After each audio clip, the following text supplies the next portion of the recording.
গতকালকে দুজন বাংলাদেশিকে মানে আগরতলা রেল স্টেশনে গ্রেপ্তার করা হয়েছে। তো একজনের নাম হলো আফজল শেখ, আরেকজন ওনার স্ত্রী বলছে লামিয়া আক্তার। তারা ফিরোজপুর জেলার বাংলাদেশে অন্তর্গত। তারা অ্যাকচুয়ালি অবৈধভাবে বর্ডার ক্রস করে এসছে এবং তারা বলেছে কলকাতা যাবে। তো এই সুবাদে গতকালকে আমরা মানে ওনাদের এগেনস্টে একটা মামলা নিয়েছি, যার মধ্যে আমাদের যে নতুন অ্যাক্ট আছে বিএনএস, আইপিপি অ্যাক্ট এবং ফরেনার অ্যাক্ট আছে। তো আজকে আমরা তাদের মহামান্য আদালতে প্রেরণ করছি।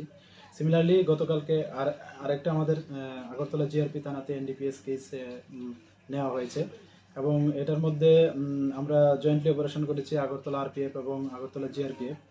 তো ওনার নাম জিজ্ঞেস করবো রাহুল দাস। ওনার বাড়ি লোকালি এমনিতে মহেশখোলা বাড়ি, আমতলী থানার অন্তর্গত।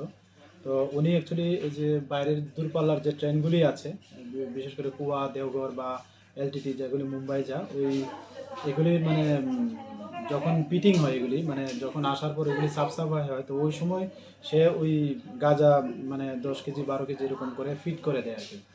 তার কাজ যতটুকু। তো আমরা অনেকদিন ধরে এই খবরটা ছিল।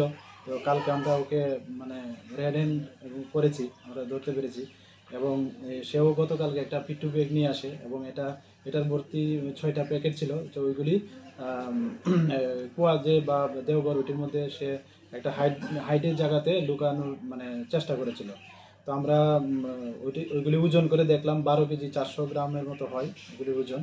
তো আমরা গতকালকে আগরতলা জিআরপি থানাতে ওনার এগেনস্টে একটা এনডিপিএস মামলা নেওয়া হয়েছে। তো আজকে আমরা ওনাকেও মহামান্য আদালতে প্রেরণ করছি এবং জুডিশিয়াল রিমান্ড চাচ্ছি, যাতে আরও ইন্টারোগেশন করা যায় এবং আশা করি ওর থেকে আরও অনেক কিছু বেরিয়ে আসবে, কে বা কার ওর সঙ্গে যুক্ত আছে।